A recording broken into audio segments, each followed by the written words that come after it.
یہ تاتاریوں کا دور ہے، جب بغداد کو اجاڑا گیا، امت کے سر کاٹے گئے، اور یہ حال تھا کہ منگول سردار نے کہا کسی مسلمان کا سر لاؤ، اپنے فوجیوں کو کہا نہیں تو تمہارا سر کاٹ کے لگائیں گے۔ ایک مینار تعمیر کرنا ہے کھوپڑیوں کا، اور پھر مسلمانوں کا پتہ ڈھونڈتے ہوئے لوگ ہاتھ میں پیسے لے کے گھومتے تھے کہ کسی مسلمان کا پتہ دے دو، اس کا سر کاٹیں ہم، لیکن مسلمان ملتا نہیں تھا، کاٹ دیے گئے۔ دجلہ 3 دن تک خون بن کے بہتا رہا، یہ ہماری تاریخ ہے بغداد کی۔ اور پھر دجلہ کا بند توڑ دیا گیا، جو لوگ تہ خانوں میں چھپے تھے 1.25 لاکھ لاشیں ہم نے وہاں سے پھر نکالی۔ پھر وہ لمحے آئے کہ کوئی ایسا متنفس نظر نہیں آتا تھا جس کے ہاتھ میں اسلام کا جھنڈا ہو۔ تو ایک منگول سردار عیسائی ہو گیا، اس نے ایک عیسائی پادری کو بلایا اور کہا کہ اپنے مذہب کی تبلیغ کر تاکہ کچھ لوگ اور بھی ہمارے ہم نوا ہو جائیں۔ اس نے قسم پرسی کے سالم میں کہ اب کوئی شخص نہیں ہے جو اسلام کا نام لیوا ہو، تو اپنے خب سے باطنی کا اظہار کر دیا اور پیغمبر حسن و جمال حضور نبی رحمت کی توہین و تنقیص کا آغاز کیا۔ ابن حجر نے لکھا ہے کہ ایک کتا تھا جو خیمے کی چوب کے ساتھ بندھا ہوا تھا، جب اس نے توہین کا آغاز کیا تو اس نے بھونکنا شروع کر دیا۔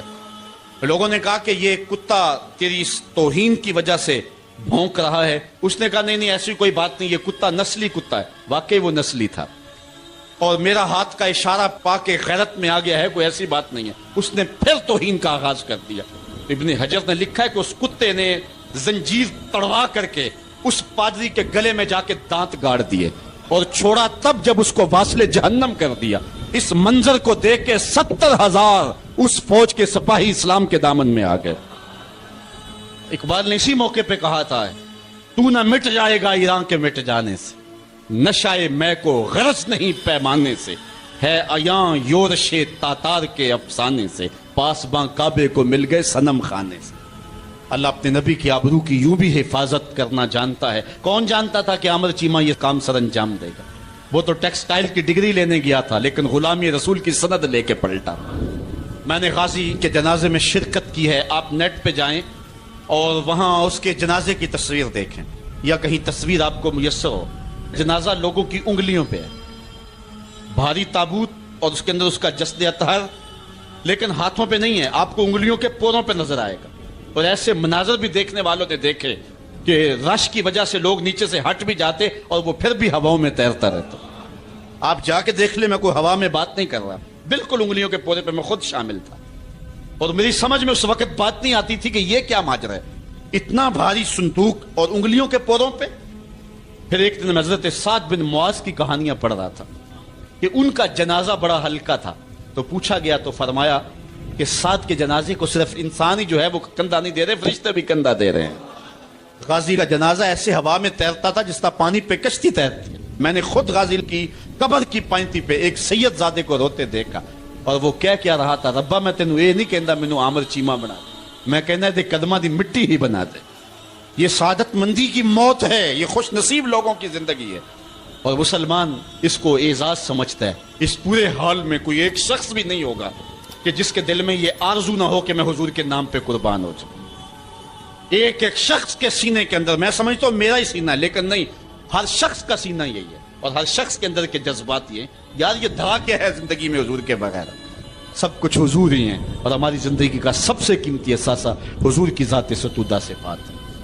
آپ کو جمعۃ المبارک کو جو کال دی گئی اس میں بھرپور شامل ہوں، جہاں جہاں سے آئے ہیں وہاں جو جلوس ہو بھرپور شامل ہوں، لوگوں کو ترغیب دیں، اور اس کو جو ہے وہ بہت بڑے سائز کے اندر جلوسوں کو منعقد کرے تاکہ مغرب کو پیغام جائے کہ یہ تھکے ہوئے، ماندے ہوئے، ہارے ہوئے، یہ جو ہے وہ معاشی بحرانوں کے پسے ہوئے لوگ جب بھی اپنے من کا سودا کرتے ہیں تو بازار مصطفیٰ میں ہی کرتے ہیں، ان کو پیغام جائے، اور ہماری نسلوں کے اندر بھی یہ جذبے جاگے، اپنے بچوں کو بھی انگلیوں سے لا کر کے جو ہے وہ ان جلوسوں کے اندر لے کر کے آئیں، اور اس سعادت مندی کے سفر کے اندر ان کو بھی شامل رکھیں تاکہ ان کے اندر بھی یہ جذبے بیدار ہوں۔ کہ محمد سے وفا تو نے تو ہم تیرے ہیں، یہ جہاں چیز ہے کیا لوح و قلم تیرے۔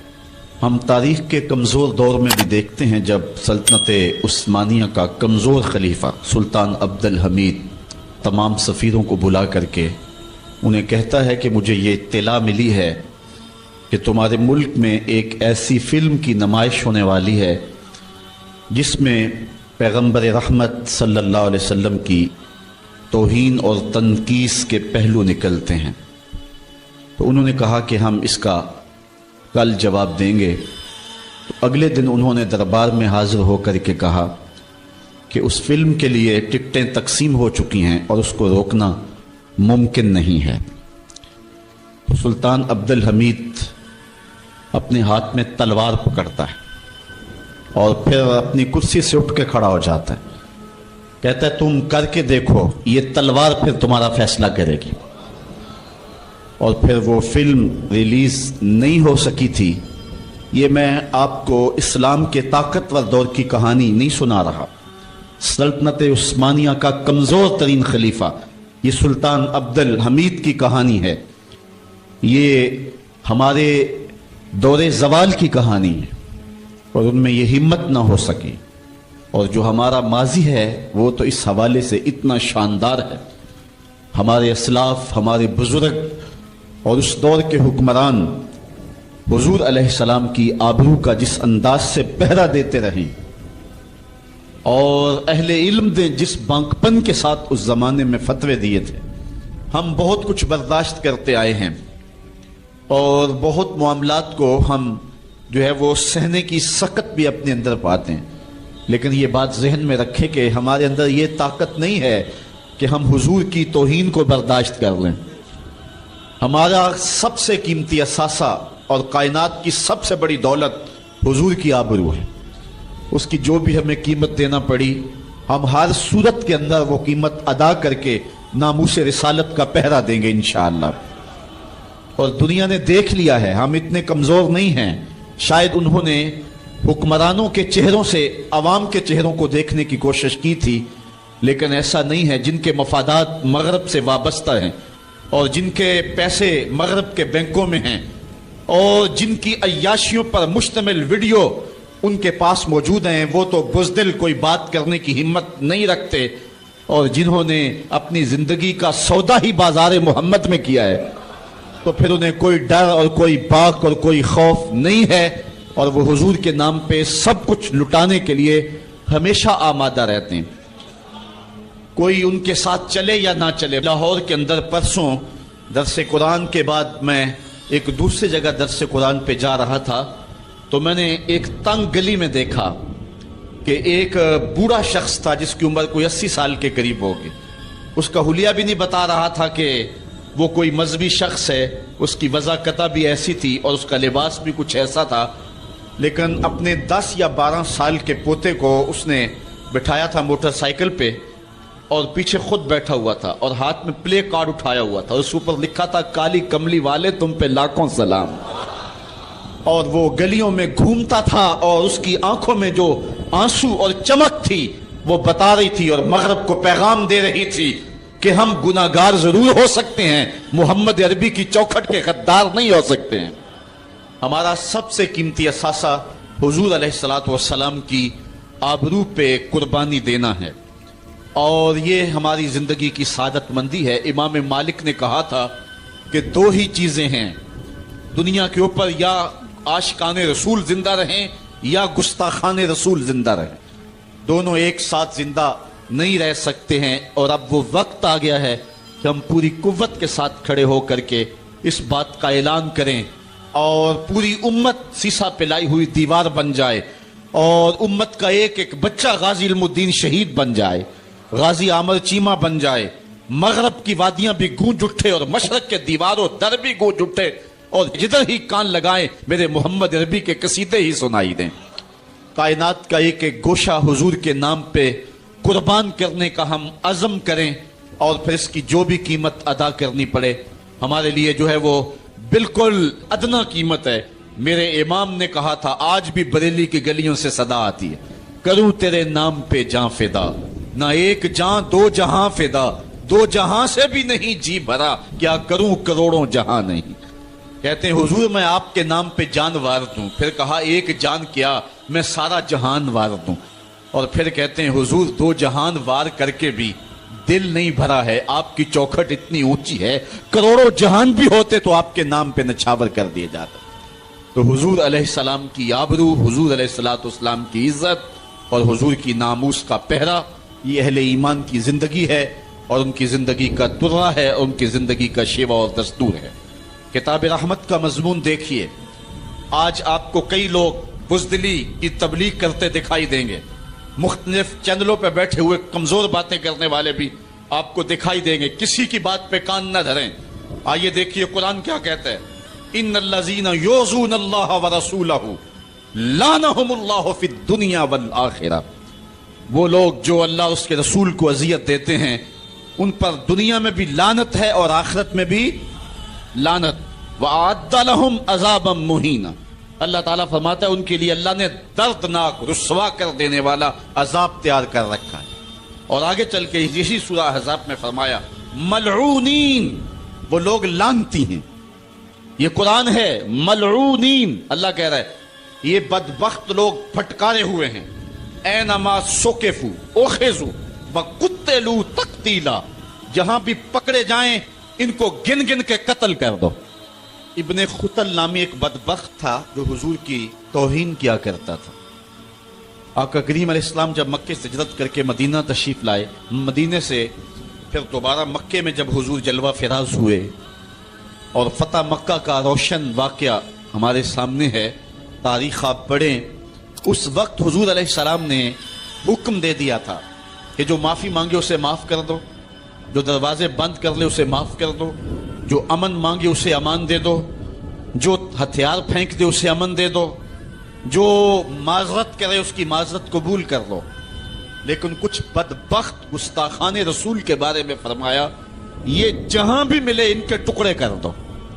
ان میں سے ایک بدبخت ابن خطل تھا، اس کی دو لونڈیاں تھیں، یہ دونوں گا گا کے تنقیس کرتی تھی حضور کی اور یہ شعر لکھتا تھا۔ ابن خطل جب حضور علیہ السلام کے لشکر کو مکے میں آتا ہوا دیکھتا ہے تو اپنی جان بچانے کے لیے کعبے کے پردے کے اندر چھپ گیا۔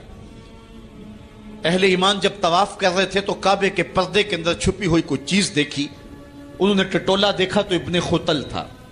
پناہ تو اس نے کعبۃ اللہ کی دیوار اور پردے کے درمیان لی، لیکن حضور نے تو کہا تھا جو ابو سفیان کے گھر میں چلا جائے اسے بھی امن دے دو۔ حرم تو امن کا مرکز ہے ہی ہے، جو ابو سفیان کے گھر چلا جائے اسے بھی امن دے دو۔ اور یہ کعبہ کی دیوار کے ساتھ چمٹا ہوا تھا اور کعبے کے پردے کے اندر چھپا ہوا تھا۔ صحابہ نے عرض کی حضور ابن خطل یہاں چھپا ہوا ہے، فرمایا اس کو یہیں سے نکال کے قتل کر دو۔ چاہے زمزم اور مقام ابراہیم کے درمیان جو جگہ ہے یہاں ابن خطل کو قتل کر دیا گیا۔ اس ناپاک کے گندے خون سے حرم کی زمین کو پاک رکھا جاتا اور اس کو حرم سے باہر نکال کر کے قتل کر دیا جاتا۔ یہی قتل کرنے کا حکم دیا، کیوں؟ زمانے کو بتلانا مقصود تھا کہ حضور کا گستاخ چند سانسیں بھی زندہ رہنے کا حق نہیں رکھتا ہے، اس کو وہیں قتل کر دو۔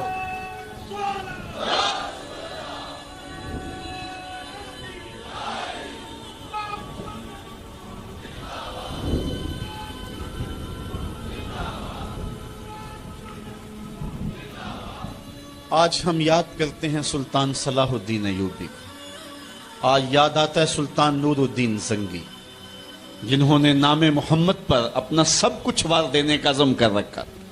دنیا پہ کتنے حکمران آئے ہیں، آج دنیا ان کا نام بھی نہیں جانتی، لیکن کیا وجہ ہے کہ سلطان ایوبی کا نام لبوں پر آئے ادب سے پلکیں جھک جاتی، عقیدت اور احترام کے جذبات سینے میں پیدا ہوتے ہیں۔ کیوں؟ اس لیے کہ حضور علیہ السلام کے نام پر اس نے وفا کی ہے، اور یہ رب کا وعدہ ہے کہ جو میرے رسول سے وفا کرے گا پھر اس کو میں مرنے نہیں دوں گا۔ اقبال نے اپنا سارا فلسفہ شعر میں نچوڑا ہے کہ محمد سے وفا تو نے تو ہم تیرے ہیں، یہ جہاں چیز ہے کیا لوح و قلم تیرے۔ تو حضور کے نام پہ جن لوگوں نے وفا کی ہے رب نے پھر انہیں مرنے نہیں دیا۔ آج بھی سلطان صلاح الدین ایوبی کی قبر بھی زندہ ہے، آج نور الدین زنگی کی قبر بھی زندہ ہے۔ اچھا یہ بات میں بتاؤں کہ حضور علیہ السلام کے گستاخوں کے ساتھ نپٹنا یہ ہر شخص کے بس کا روگ بھی نہیں ہے، یہ ڈیوٹی بھی رب کی طرف سے ہوتی ہے، اور رسول اللہ جس کو پسند کریں اس کی ہی یہ ڈیوٹی لگاتے ہیں، ورنہ کس کے سینے میں یہ آرزو نہیں مچلتی؟ جب راجپال نے توہین کی تھی تو کون نہیں چاہتا تھا کہ اس کی گردن کاٹوں، لیکن سعادت مندی نصیب ہوئی تو غازی علم الدین شہید کو نصیب ہوئے۔ علامہ اقبال علیہ رحمہ نے کہا تھا جنازے میں کہ اسی گلیں ہی کردے رہ گئے، ترکھانا دا منڈا نمبر لے گیا۔ حضرت پیر جماعت علی شاہ رحمۃ اللہ تعالی علیہ نے کہا تھا غازی علم الدین کے جنازے پہ گردن جھکائے چل رہے تھے، آنکھوں میں آنسو تھے. 6 لاکھ لوگ حضرت غازی علم الدین کے جنازے میں شامل ہوا تھا. سید دیدار علی شاہ صاحب جب جنازہ پڑھانے کے لیے کھڑے ہوئے تو غش کھا کے گر پڑے. بعد میں جب اٹھے اور جنازہ پڑھایا تو کسی نے کہا حضرت آپ نے بڑے بڑے جنازے پڑھائے ہیں، کبھی یہ کیفیت آپ کی ہوئی نہیں ہے. فرمایا جنازے بڑے پڑھائے ہیں لیکن کبھی حضور کا دیدار نہیں ہوا ہے. آج پہلی بار یہ موقع ملا، ادھر جنازہ پڑھانے لگا، ادھر آمنہ کا لال بھی سامنے تھا. حضرت پیر امیر ملت علیہ رحمہ گردن جھکائے چل رہے تھے تو آپ نے کہا لوگوں میں نے بڑے بڑے بادشاہوں کی کہانیاں پڑھی ہیں، میرے دل میں کبھی یہ امنگ نہیں جاگی کہ فلاں بادشاہ میں ہوتا. جو فقیر ہوتا ہے وہ خود ہی شہنشاہ ہوتا ہے، اس لیے اس کے دل میں یہ آرزو کیوں پیدا ہو کہ وہ بادشاہ ہو، وہ خود ہی شہنشاہ ہوتا ہے. کہتے ہیں میں نے بڑے بڑے پہلوانوں کے تذکرے سنے ہیں، میرے دل میں یہ امنگ بھی نہیں جاگی کہ فلاں پہلوان میں ہوتا. اور پھر فرمانے لگے لوگوں میں نے بڑے بڑے ولیوں کے تذکرے سنے، میں نے کبھی یہ آرزو بھی سینے میں نہیں پائی کہ فلاں ولی میں ہوتا. لیکن آج غازی علم الدین کا جنازہ لوگوں کے کندھوں پہ جا رہا ہے، میرے دل میں آج یہ انگڑائیاں جذبات لے رہے ہیں، کاش آج اس چارپائی پہ جماعت علی شاہ ہوتا. یہ آرزو، یہ تمنا، یہ خواہش میرے دل میں انگڑائیاں لے رہے. یہ سعادت مندیاں ہیں، یہ خوش نصیب لوگوں کا مقصوم ہے، اور یہ مقدر والے لوگوں کو سعادت مندی نصیب ہوتی ہے. یہ یہودی یہ شروع سے پیغمبر حسن و جمال حضور علیہ السلام کی توہین و تنقیص کو شعار زندگی رکھتے ہیں. تو ایک زمانے میں انہوں نے سازش کی اور آقا کریم کے روضہ اطہر سے حضور کے جسد اطہر کو چرانے کی سازش کی. اور جس کی حفاظت میرا رب کرے، کون اس محبوب کا بال بیکا کر سکتا ہے. یہ جو کچھ ہو رہا ہے یہ ہمارا امتحان ہے، ورنہ جس کے سر پہ وارا فانا لاکا ذکر کا تاج میرے رب نے رکھا ہے، بھلا اس کی شان کو کوئی گھٹا سکتا ہے؟ جدا ذکر خدا بلند کرے، کیڑا جمعہ حسن بند کرے. اس ذکر دا حافظ آپ خدا، پڑھو لا الہ. خود اللہ حفاظت کرنے والا ہے ذکر کی. یہ تاج رب نے محبوب کے سر پہ رکھا ہوا ہے، اس لیے چاند کی طرف منہ کر کے تھوکنے سے چاند کی نوری کرنوں کو میلا نہیں کیا جا سکتا. تھوکنے والے کا اپنا منہ گندا ہوگا، لیکن چاند کل بھی روشن تھا، چاند آج بھی روشن رہے گا. مدینے والے چاند کی عظمتوں کو کوئی گہنا سکتا ہی نہیں ہے، کیونکہ جس کے سر پہ وارا فانا لکا ذکر کی چادر میرے رب نے تان دی ہے، اس کی عظمتوں کو کوئی گھٹا سکتا ہی نہیں ہے. یہ امتحان ہمارا ہے، یہ آزمائش ہماری ہے. اللہ اکبر. تو میں نے کہا کہ یہ سعادت مند لوگوں کا مقصوم ہوتا ہے. اس زمانے میں کچھ بد نصیب یہودیوں نے یہ سازش کی کہ حضور کے جسد اطہر کو روضہ انور سے نکال لیا جائے، اور پھر باقاعدہ انہوں نے 2 اشخاص کو وظائف پڑھا کر کے، داڑیاں رکھوا کر کے، جبہ و دستار پہنا کر کے مدینے میں بھیجا، صوفیاء کے، نیکوکاروں کے، علماء کے، زاہدین کے روپ میں. اور انہوں نے وہاں ایک جگہ کرائے پہ لے لی اور اپنی کارروائی کا آغاز کر دیا. وہ اپنے کمرے کے اندر سرنگ کھودتے اور روزانہ مٹی نکالتے، اور رات کے اندھیرے میں بقی کے قبرستان میں قبروں کے اوپر مٹی ڈال کے آ جاتے، اور سارا دن تسبیح لیے اللہ اللہ کرتے رہتے. لوگ کہتے کہ یہ تو بڑے صالح لوگ ہیں، اور پھر لوگوں کو خیرات بھی کرتے. لیکن کارروائیاں اور انداز یہ تھا، لباس خضر میں رہزنی کر رہے تھے، اور یہ ڈاکو اور یہ رہزن لٹیرے ایک بہت خطرناک مہم پہ آئے ہوئے تھے. جب وہ بالکل قریب پہنچ گئے، اور ایک روایت میں آتا ہے کہ حضرت عمر کے پاؤں کا انگوٹھا بھی ننگا ہو گیا. حضور علیہ السلام سلطان نور الدین زنگی کو خواب میں ملے اور ان کی شکلیں دکھائی کہ یہ 2 موذی مجھ کو تکلیف دے رہے ہیں. تو سلطان فوراً اٹھا اور کہا مدینے میں کوئی غیر معمولی واقعہ ظہور پذیر ہوا ہے.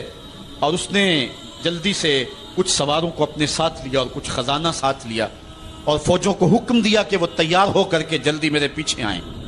مدینے میں پہنچ کر کے اس نے دعوت عام کر دی اور لوگوں کو کہا کہ آؤ میرے دسترخوان نعمت سے کھاؤ، اور لوگوں کو خیرات کرنے لگا. سارا مدینہ اس کے پاس آیا، لیکن جو شکلیں اس نے دیکھی تھی اس کو وہ نظر نہ آئیں. وہ بار بار پوچھتا تھا کوئی رہ تو نہیں گیا. لوگوں نے کہا کہ نہیں، سارے جو ہیں وہ آپ سے خیرات لے گئے ہیں. ہاں 2 شخص ایسے ہیں کہ جو بہت بڑے سخی ہیں، ان کو تو ضرورت ہی نہیں آپ کی دہلیز پہ آنے کی. بادشاہ نے کہا مجھے دکھاؤ وہ کون ہے. بادشاہ کو شک گزرا یہ وہی تھے. جب سامنے آئے تو بادشاہ نے فوراً پہچان لیا. کہا کہ میں تمہارے ڈیرے پہ جہاں تم رہتے ہو وہاں جانا چاہتا ہوں. بادشاہ تفتیش کرنا چاہتا تھا. جب دیکھا تو تسبیحیں لٹکی ہیں، مصلے بچھے ہوئے، قالین بچھے ہوئے ہیں. تو بادشاہ مصلہ اٹھایا، قالین اٹھایا تو نیچے پٹا تھا.